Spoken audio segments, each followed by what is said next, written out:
Boa tarde a todos. Uma alegria enorme participar desse momento do segundo simpósio da LAJUPA. Eu sou um entusiasta, admirador e apoiador desse projeto desde a sua origem, então logo soube dele, porque acho que a LAJUPA responde com atos, com ações, com atitudes concretas e reage à crise do ensino jurídico no Pará e à crise do ensino universitário em geral.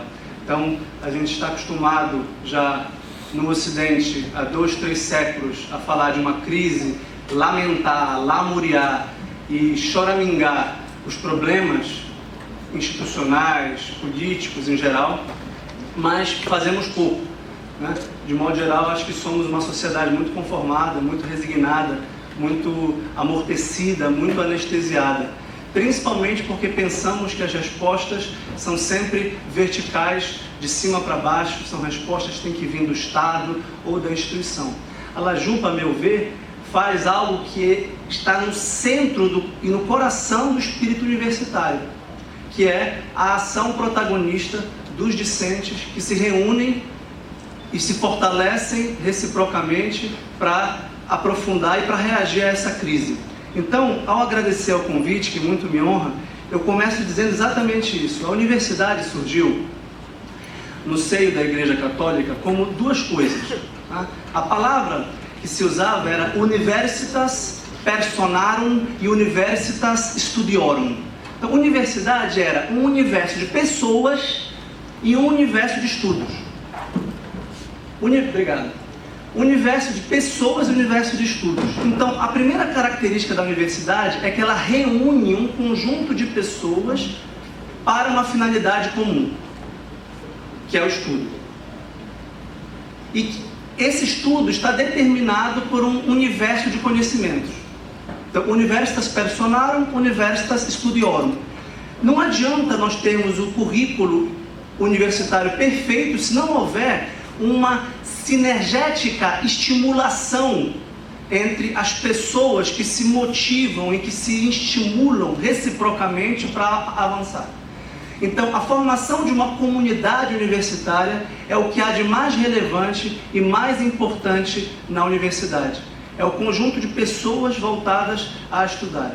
Por outro lado, não é possível haver um conjunto coeso, coerente, potente de estudo se não houver uma determinação virtuosa do que estudar.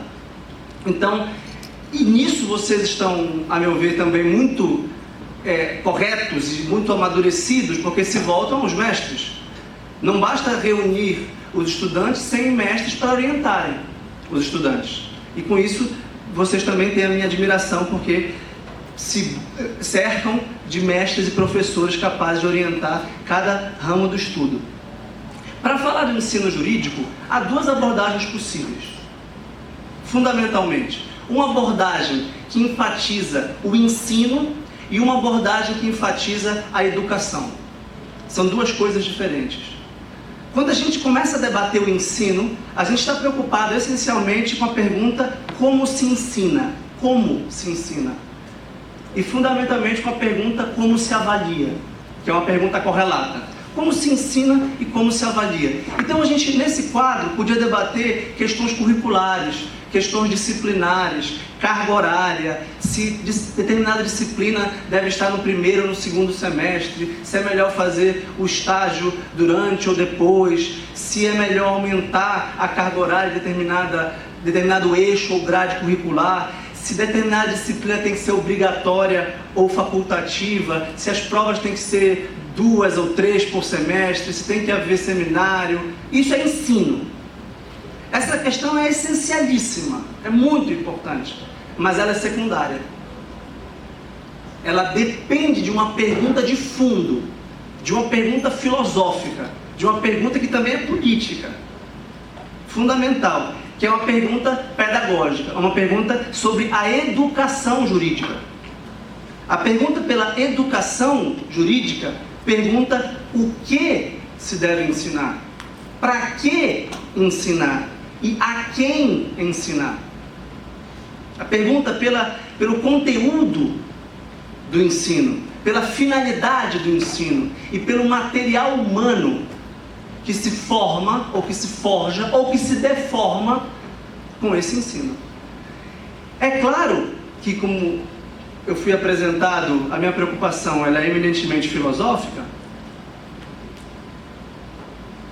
Eu quero refletir com vocês hoje a questão da educação jurídica, porque essa é a pergunta fundamental. Quem eu quero ser? Quem eu posso ser? Quem eu serei ao sair da faculdade de Direito? E o que eu farei com essa competência profissional que me é outorgada com o bacharelado em Direito? O que esse diploma vai, ou quem esse diploma vai me tornar? Um bacharel em Direito. E o que eu posso fazer com isso? Quem eu posso ser? O que eu posso retribuir à sociedade com esse diploma?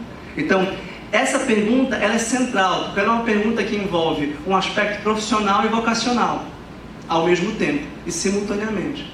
E aqui, facilitando, há duas respostas possíveis.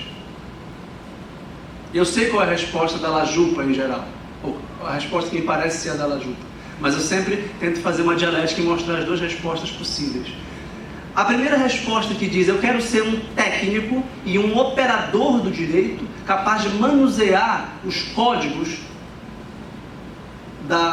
do ordenamento jurídico do país e, portanto, me habilitar a uma profissão jurídica, a uma carreira jurídica stricto sensu.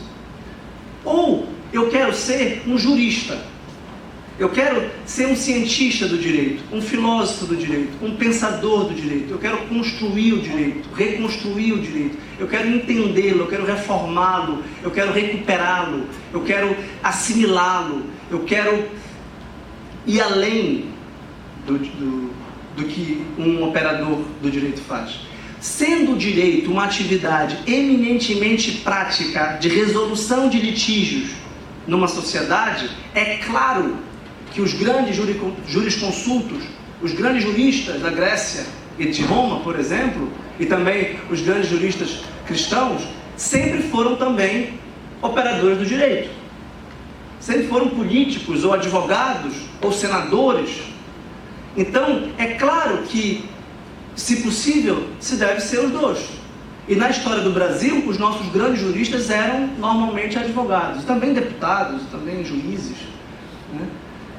Então, isso é central, porque me parece que a Lajupa responde, ou busca responder, a uma crise que passa, entre outros motivos, pela massificação que o crescimento vertiginoso e volumoso de faculdade de Direito no Brasil gera naqueles que querem se destacar. Mas não se destacar por motivos vaidosos ou narcísicos, embora isso também possa acontecer, mas que querem superar uma tradição bacharelesca, no pior sentido, uma tradição que há no Brasil de formação meramente institucional para ganhar uma medalha, para ganhar um diploma e ocupar certas carreiras exclusivas ou exclusivamente reservadas ao bacharel. É muito triste que muitas pessoas escolhem o curso de Direito porque tem uma excelente reserva de mercado, porque tem uma excelente reserva constitucional de mercado, já que apenas bacharéis em Direito podem ocupar certas carreiras da atividade da justiça, certas carreiras essenciais à justiça, à prática, à administração da justiça. Isso é muito lamentável, porque isso acaba gerando profissionais sem vocação, profissionais que não têm a mínima capacidade de desenvolver aquilo que desenvolvem. Então, esse crescimento vertiginoso e essa massificação nos devolve para um clima de avaliações, de provas de múltipla escolha, de adestramento intelectual. Isso é o que há de mais pernicioso e é o que há de mais crítico e trágico na realidade jurídica atual. A transformação ou a redução trágica dos cursos de direito em escolas preparatórias para concursos públicos ou para concursos como o da Ordem dos Advogados do Brasil. Isso é a morte do ensino e da educação jurídica. é o assassinato consumado daquilo que caracteriza o fundamento da educação.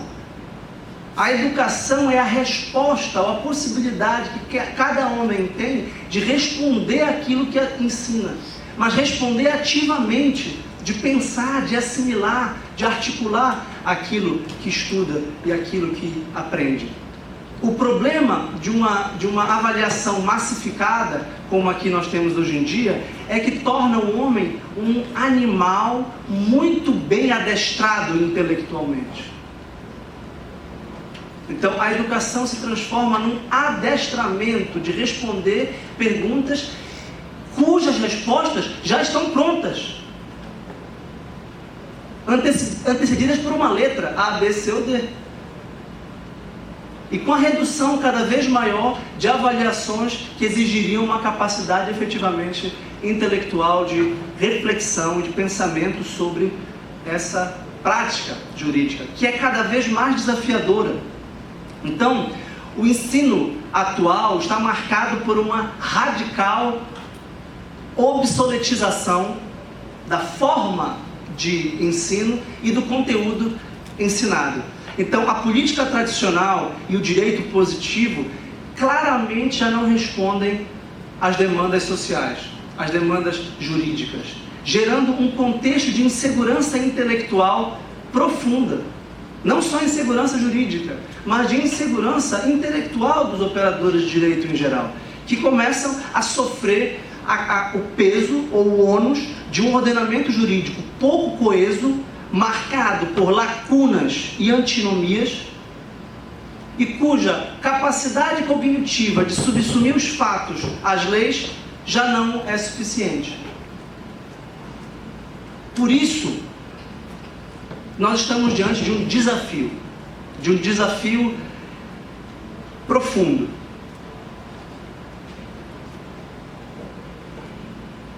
Estamos diante de uma sociedade maximamente complexa.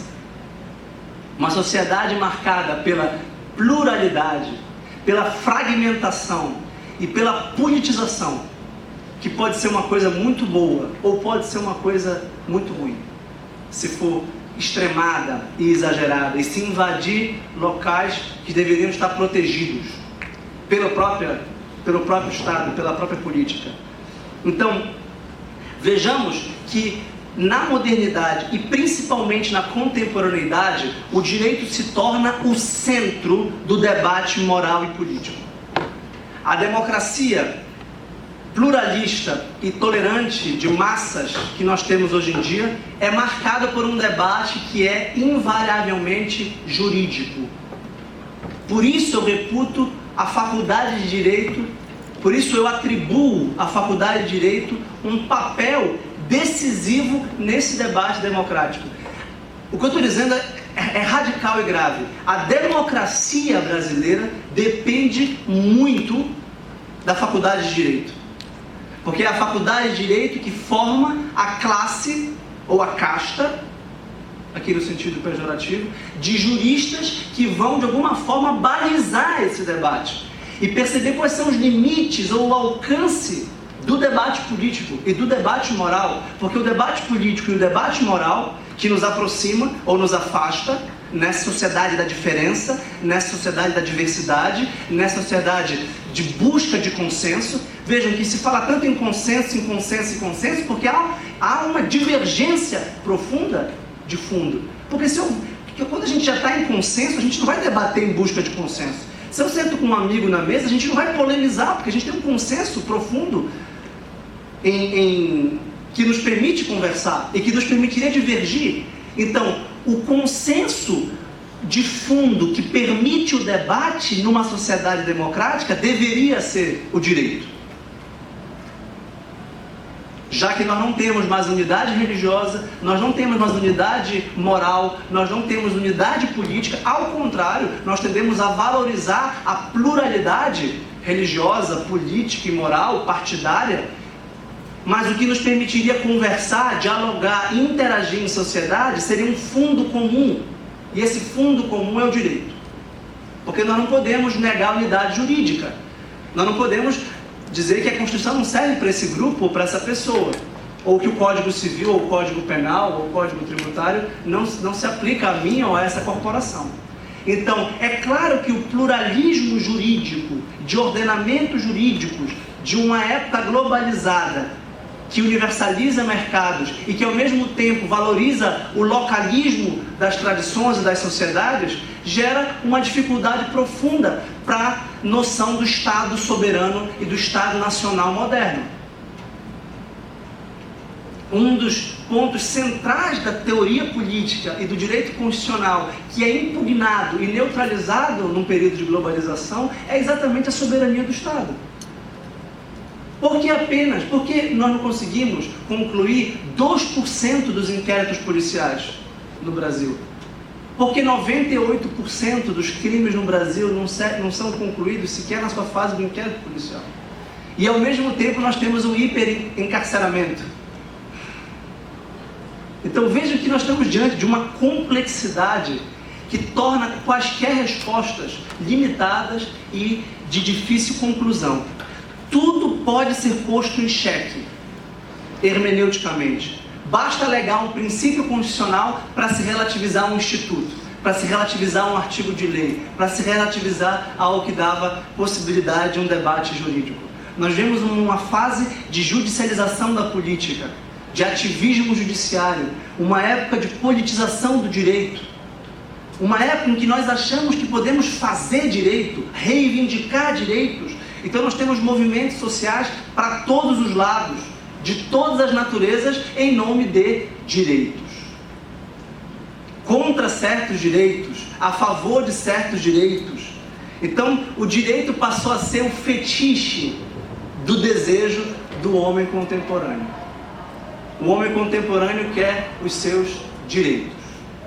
E por isso há os que lutam por conservar os certos direitos e estabilizar as relações sociais, e há os que lutam por revolucionar a sociedade pelo direito. O fato é que nós sabemos que hoje as nossas relações, em geral, são jurídicas.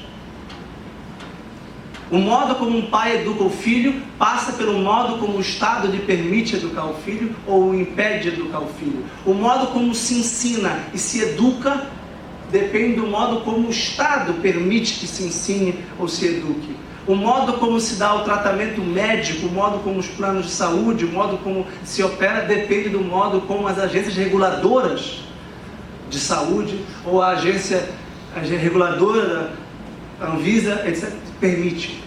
Então é um Estado que, e vejam, quanto mais aumentar o discurso dos direitos políticos, mais aumenta o Estado. Porque mais aumenta a carga estatal de promover, garantir e julgar esses direitos. Então nós temos que ter consciência de que o modo como nós lidamos, esse aumento e esse inchaço das faculdades de direito e essa procura cada vez maior pelo direito tem um preço, que pode ser libertação do homem, pode ser emancipação do homem, se você aderir a um tipo de pensamento utópico tão comum nas faculdades de direito. O direito é a solução de todos os problemas. Quanto mais juízes, mais promotores, mais professores de direito, mais advogados, mais sociedade vai viver os ditames constitucionais. Isso pode ser uma resposta, pode ser uma solução. Não tem acontecido isso. Porque as leis passam a ser tanto mais ineficazes quanto maior for o seu número. Muitas vezes.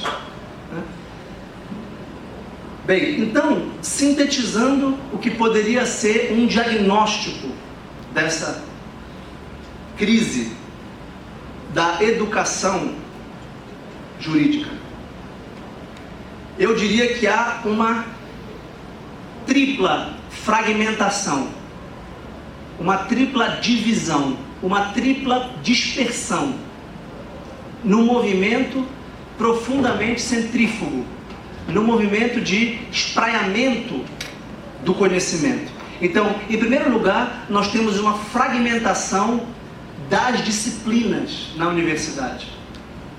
E isso é muito grave, porque isso acarreta no isolamento do direito em relação às ciências sociais e à filosofia. Então, isso dá ao direito a ilusão de autonomia. Isso dá ao direito a ideia de que eu só preciso saber o conteúdo estritamente jurídico. E o que é o conteúdo estritamente jurídico depende de uma resposta teórica fundamental sobre o que é o direito. E se essa resposta for positivista, essa resposta tende a ser: o direito é a norma do Estado. E vou falar disso depois. Uma segunda fragmentação dentro do direito, entre as subdisciplinas jurídicas. Então, uma especialização que é, no primeiro lugar, jurídica, e uma especialização que é, em segundo lugar, acerca de uma disciplina jurídica específica. Como se não bastasse, a fragmentação tem um terceiro aspecto, que é um pluralismo teórico no interior da subdisciplina. Então, eu escolho direito para estudar, dentro do direito eu escolho o direito penal para estudar, e dentro do direito penal há 4 ou 5 versões independentes do direito penal. E é claro, eu vou escolher a terceira porque eu gosto, entre aspas. E nesse momento eu perdi de vista completamente a complexidade social, política, moral, histórica do fenômeno jurídico, porque eu procedi com um gesto epistemológico ou científico de redução da complexidade para sobrevivência, talvez profissional. Então, eu sou especialista em direito tributário nessa vertente, nesse instituto, e não consigo sequer dialogar com outro tributarista, o que dirá com outro jurista, e o que dirá com outro cientista social ou filósofo. Então, a partir do momento que esse isolamento fragmentário e centrífugo se estabelece, como está estabelecido, é claro que não há possibilidade de um diálogo profícuo entre as disciplinas em geral, entre as disciplinas jurídicas e entre as correntes no interior de cada disciplina. Paguem para ver. Vão a um congresso de direito penal e vejam como há um grande desentendimento acerca das correntes fundamentais de direito penal. Vão a um congresso de direito constitucional, vão a um congresso de direito tributário, direito processual civil, e vocês verão que haverá divergências. Vejam, não é divergências estéticas, não são divergências estéticas, divergências secundárias, mas são divergências teóricas profundas. Exatamente porque as sociedades democráticas tendem a valorizar o pluralismo. Platão, na República, livro 9, ao caracterizar o homem democrático, diz que o homem democrático valoriza tudo da mesma forma, porque dá a tudo e a todos um igual direito de ser e de existir, que ele se torna um inimigo da verdade. Independente qual seja a verdade a que Platão se refere, o homem democrático, ele tende a aceitar os erros. Ele tende a deixar simplesmente que quem pensa diferente continue pensando diferente. E claro que tem o direito de pensar diferente, mas se estiver errado, e se for inconstitucional, e se for imoral, e se for antidemocrático, e se for antirrepublicano, não, você tem o direito a isso. Porque a liberdade se torna, nas democracias, o princípio fundamental. E nada contra a liberdade, porque a liberdade é que nos permite estarmos aqui, é a liberdade que vocês exerceram para fundar e continuar com a Lajupa. O problema não é a liberdade, o problema é o momento em que a liberdade se torna um permissivismo intelectual na academia para pensar o que quer que seja. Claro que a resposta não é censura, claro que a resposta não é negar ou caçar o direito de livre pensamento e livre expressão das pessoas, mas, por outro lado, a universidade é o lugar da refutação. A universidade é o lugar em que a verdade se desponta ou desponta entre muitos erros. Né? Então, esse pluralismo epistemológico no interior de todas as ciências jurídicas gera uma crise profunda sobre o conhecimento penal efetivo, conhecimento civil efetivo, conhecimento tributário efetivo. E surge então um clima de pan-interpretacionismo, em que você pode interpretar e reinterpretar infinitamente os institutos jurídicos, né? E claro que isso é bom por um lado, porque isso torna o direito algo dinâmico e não engessado e petrificado e eternamente cristalizado. Por outro lado, isso gera uma insegurança, que eu não estou nem tratando a insegurança jurídica, que é a consequência, mas a insegurança intelectual da universidade, que não tem mais uma resposta, por assim dizer. Bem, na época que Kelsen escreve, por exemplo, a Constituição Austríaca, ele tem claramente em vista que existe uma forma possível, cientificamente possível, de determinar o comportamento do Estado a partir de uma ciência do direito. E por isso ele é autor de uma Constituição. Porque ele tem algo chamado segurança. E essa segurança vem da universidade. Agora, se a universidade se torna o local da disputa infinita e irredutível das teorias, os tribunais vão ser igualmente inseguros do ponto de vista teórico e intelectual. E nós vamos chegar num contexto, que já chegamos, de mercado de teorias, de feira livre de teorias. Há batatas, há bananas, há tomates, há couve, você escolhe, aí depende do gosto. Então os juízes passam a escolher, não com base, mas com base em teorias, com gostos subjetivos. Porque vejam, se os juízes são os bacharéis aprovados em concursos de provas e títulos, eles herdam algo da sua formação. Claro que pode haver um outro problema, pode haver o problema de o juiz, isso acontece muito, simplesmente desprezar a sua formação. Porque diante do caos intelectual e da Babel intelectual que se tornou a universidade, o operador do direito vai dizer, bem, eu vou aprender tudo na prática.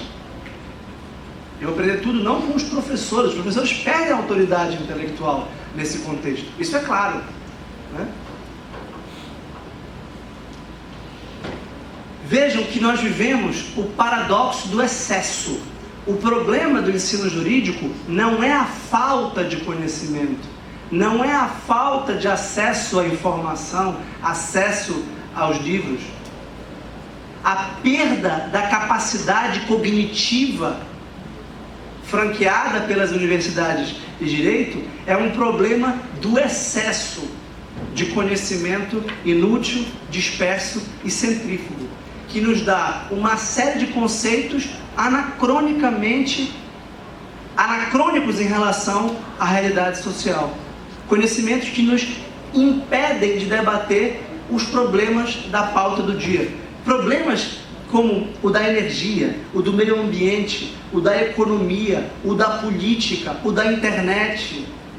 São problemas que o jurista simplesmente não tem a mínima capacidade de lidar, porque são problemas marcados por uma complexidade no campo da realidade desafiadora, né? Então, as faculdades de Direito claramente não estão à altura das demandas sociais, econômicas, políticas, culturais e intelectuais do seu tempo. Isso me parece ser um fato. Isso me parece ser um fato relativamente consensual.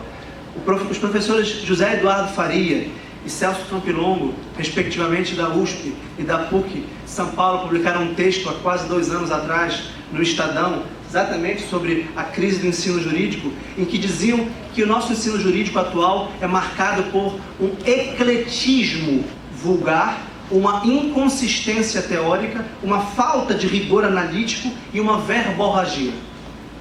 Vejamos por um instante essas 4 características elencadas pelos professores José Eduardo Faria e Celso Campilongo, de São Paulo. De onde provém o ecletismo vulgar?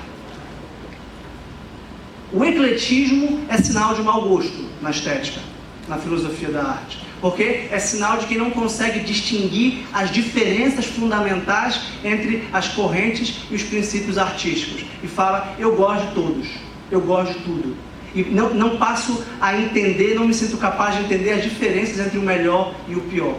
O ecletismo vulgar, a que se referem esses autores, provavelmente deriva do pluralismo teórico que torna o estudioso incapaz de discernir o joio do trigo. Qual é a teoria que me responde eficazmente aos fatos e aos problemas, e quais teorias apenas são um ornamento retórico. E por isso a verborragia ainda graça os cursos de direito em geral. Por isso que nós temos disciplinas com uma carga horária excessiva e disciplinas com uma carga horária deficitária. Disciplinas que nós poderíamos ter por 5 anos e disciplinas que não exigem 50 minutos. Isso exatamente porque nós temos uma inconsistência teórica, uma incapacidade de entender o significado das teorias. Sem teoria não há universidade. Se não fossem teorias, não seria necessário aprender uma ciência, não haveria ciência. Todo conhecimento seria técnico, seria prático, seria pela repetição mecânica. Nós precisaríamos apenas de um grande NPJ, de um grande núcleo de prática jurídica, em que o aluno se torna um estagiário e aprende na prática ou na marra. Nós todos sabemos que muitos dos grandes advogados, dos grandes juristas hoje em dia, aprenderam na prática, mas isso não tem que ser considerado um mérito. Isso não pode ser considerado uma coisa boa, porque isso demite a função intelectual da universidade. Repito, é claro que o direito é uma ciência voltada à solução dos litígios numa sociedade. E claro então que o jurista precisa de uma dimensão prática, é um jurisconsulto. Todo o problema está exatamente em nós continuarmos sendo como aquele personagem do conto Teoria do Medalhão, do Machado de Assis. Uma figura absolutamente vazia de conhecimento, mas capaz de desempenhar um papel eficaz num teatro social em que ele aparenta ou parece ser uma autoridade intelectual. Machado de Assis era formado em Direito, assim como toda a intelectualidade literária e jornalística do século XIX, do começo do século XX até a década de 60, quando surgem as faculdades de Ciências Sociais e de Filosofia no Brasil, porque antes, até a década de 60 aproximadamente, quem quisesse estudar filosofia, sociologia, antropologia, economia ou história, ia para as faculdades de Direito. Porque era o único curso, digamos assim, de ciências sociais, em geral. Né? Por isso que vejam que a maioria da nossa intelectualidade, da nossa classe pensante brasileira é formada em Direito. E o Machado de Assis percebe que a autoridade social desempenhada pelos bacharéis é absolutamente injusta, é absolutamente frágil. É uma autoridade que não corresponde à capacidade intelectual dos bacharéis. Os bacharéis, no fundo, são medalhões. Medalhões porque ostentam o seu título sem a correspondente capacidade de pensamento. Gostaria de ler um trecho extraordinário desse conto, que é um conto presente num livro igualmente extraordinário, e chama Papéis Avulsos. É um momento que na produção literária de Machado de Assis, ele rompe com um gesto romântico, idealista, que caracterizava os primeiros romances dele, e passa a fazer uma crítica social mordaz, irônica, profunda, acerca da ciência, acerca do direito, da política, do amor, né? E que teve um grande marco o Brás Cubas. Pois bem, na época ele estava produzindo o Brás Cubas, isso na década de 70 do século XIX, 1870, ele publica esse livro extraordinário chamado Papéis Avulsos. Né? Todos os pontos desse livro são extraordinários e merecem uma análise, porque é uma radiografia de uma forma de vida brasileira. Né? O Machado foi um dos grandes escrutinadores da alma brasileira, um dos grandes investigadores da alma brasileira. E aqui ele identifica esse bacharelismo, né? E diz assim, bem, o bacharel, isso é o pai falando para o filho, né? Como ser um bom bacharel, como ser um bom medalhão. O título do conto é Teoria do Medalhão. teoria do medalhão, que revela uma ironia profunda, porque é uma teoria que ensina a não ter teorias, a não pensar, a não articular, a não raciocinar. E aí o filho pergunta se deve ir ao parlamento. Deve ir ao parlamento? Toda a questão, e responde o pai que está ensinando, como é uma espécie de aconselhamento político, e no final ele ironiza que isso vale atualmente ao Príncipe de Maquiavel. É um grande livro de aconselhamento de como ser um bom advogado ou um bom jurista. E diz: toda a questão é não infringir as regras capitais e obrigações capitais. Pode pertencer a qualquer partido, liberal ou conservador, republicano ou ultramontano, com a cláusula única de não ligar nenhuma ideia especial a esses vocábulos. Se for ao parlamento, posso ocupar a tribuna? Pergunta o filho. Podes e deves. É um modo de convocar a atenção pública. Quanto à matéria do discurso, tem a escolha, ou os negócios miúdos ou a metafísica política, mas prefere a metafísica. Um discurso de metafísica política apaixona naturalmente os partidos e o público, chama-os a partes e as respostas, e depois não obriga a pensar e descobrir. Nesse ramo dos conhecimentos humanos, tudo está achado, formulado, rotulado, encaixotado. É só prover os alforjes da memória. Em todo caso, não transcendas nunca os limites de uma invejável vulgaridade.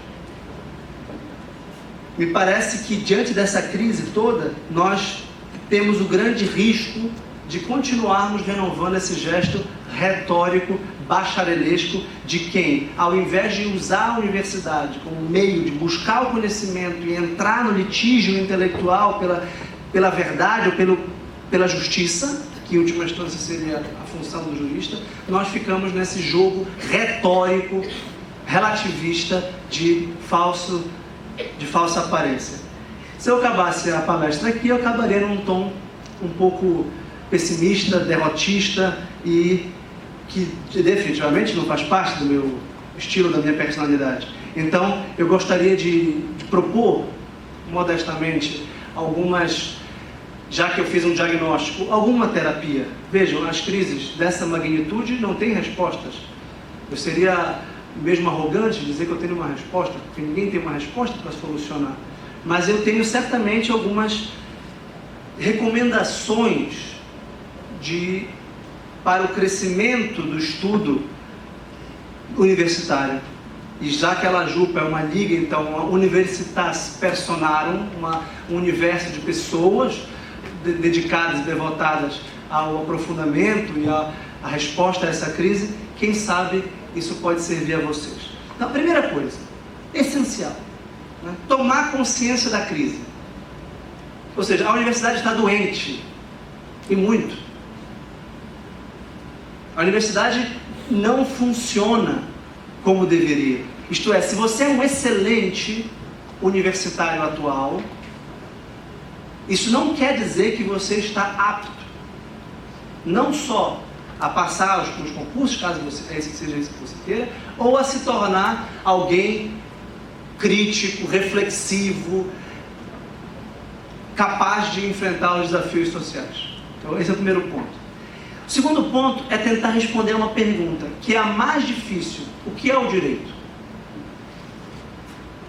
Essa pergunta é que deveria ser respondida por uma disciplina chamada Teoria do Direito, que deveria ser respondida por uma disciplina chamada Introdução à Ciência do Direito.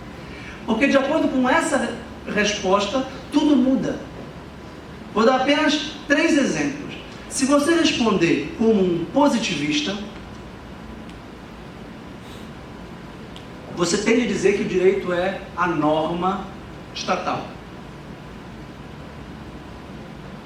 Se você for um não positivista ou um justnaturalista, você vai dizer que o direito tem uma dimensão ética fundamental. Que o direito tem uma dimensão social, civilizacional. Que da lei natural, garantida pelo Estado, depende a sobrevivência de uma sociedade sadia. Terceira resposta possível: se você for um marxista, você vai dizer que o direito é uma camada ideológica superestrutural que legitima uma injustiça econômica de base. E que, portanto, o direito tem uma dimensão eminentemente econômica, política e sociológica. Se você responder como um positivista, isso é legítimo e possível, você precisa de muito esforço intelectual para entender os motivos e as razões pelas quais o positivismo jurídico surgiu na sociedade ocidental moderna. E porque só a sociedade ocidental moderna inventou isso chamado positivismo jurídico. Quais são as razões do positivismo? O Joseph Raz, por exemplo, um grande filósofo liberal, jurídico liberal, por exemplo, fala muito das razões do positivismo, em nome, por exemplo, do liberalismo. De todo modo, você tem que entender que o positivismo como ciência pressupõe um Estado de Direito e pressupõe um ordenamento jurídico, que se tornarão, então, os objetos preferenciais de estudo do positivista. Se você for um não positivista, de um naturalista, por exemplo, você tem uma missão bem mais complexa, que é estudar ética, que é uma disciplina de 2.500 anos, filosofia moral. E você vai estudar, então, o que é o bem, ou o que é a liberdade, o que é a boa vida. Mas se você for um marxista, ou alguém de pensamento sociológico, das ciências sociais em geral, você vai dizer que o direito está em íntima ligação com a sociologia, com a política e com a história, e que, portanto, estudar o direito deve ser o estudo de uma parte de um processo social mais complexo. E agora você tem o desafio tremendo de estudar história, sociologia, economia, política e assim por diante.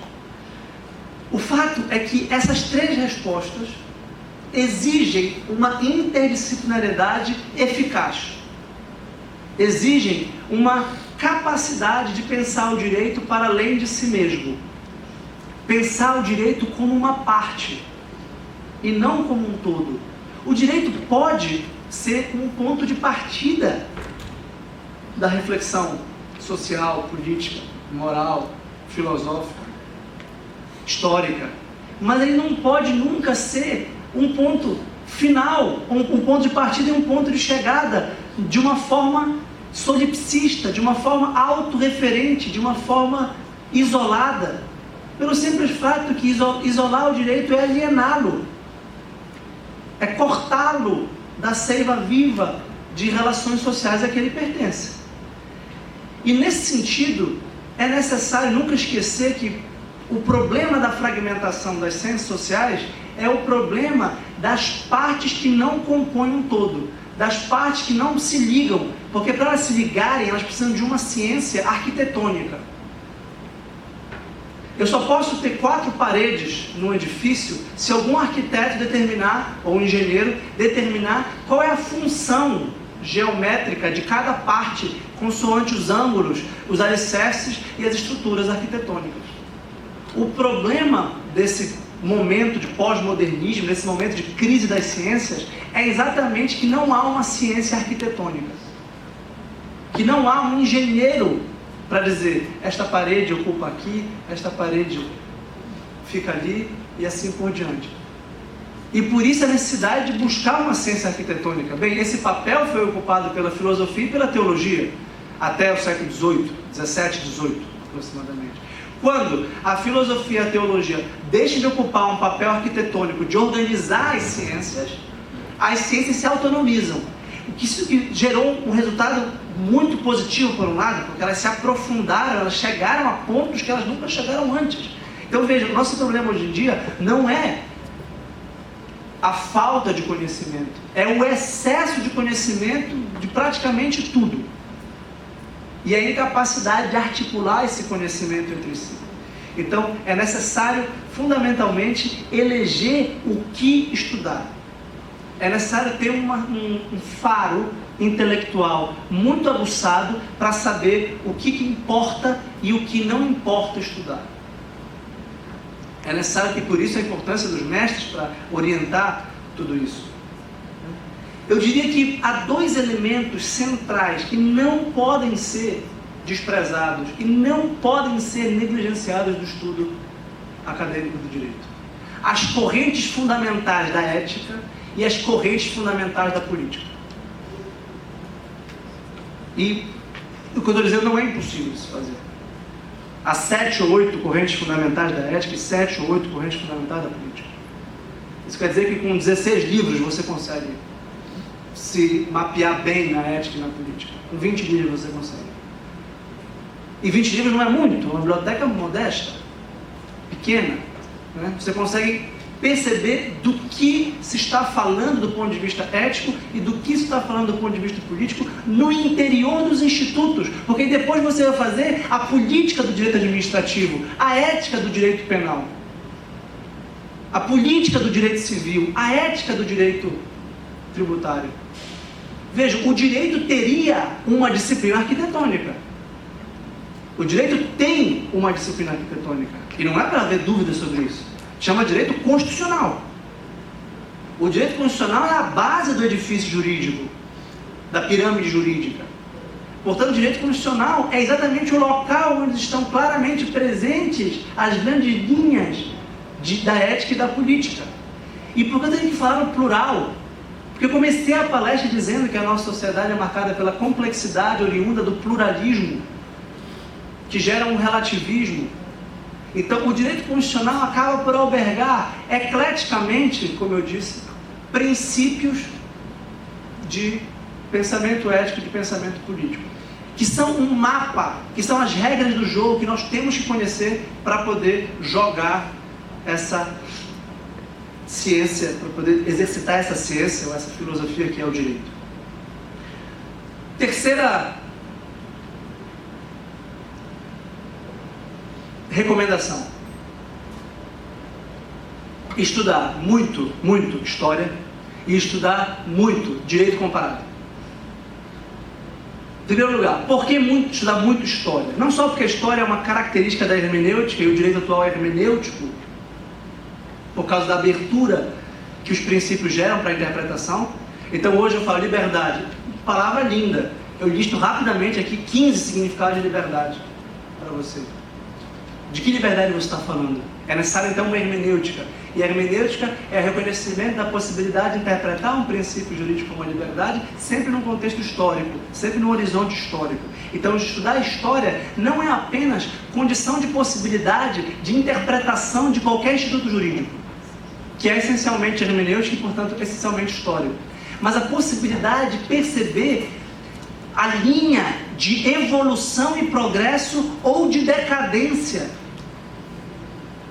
da nossa sociedade. Nós não podemos ser nem progressistas, que dizemos o direito é o sinal do progresso social, porque isso é um positivismo vulgar.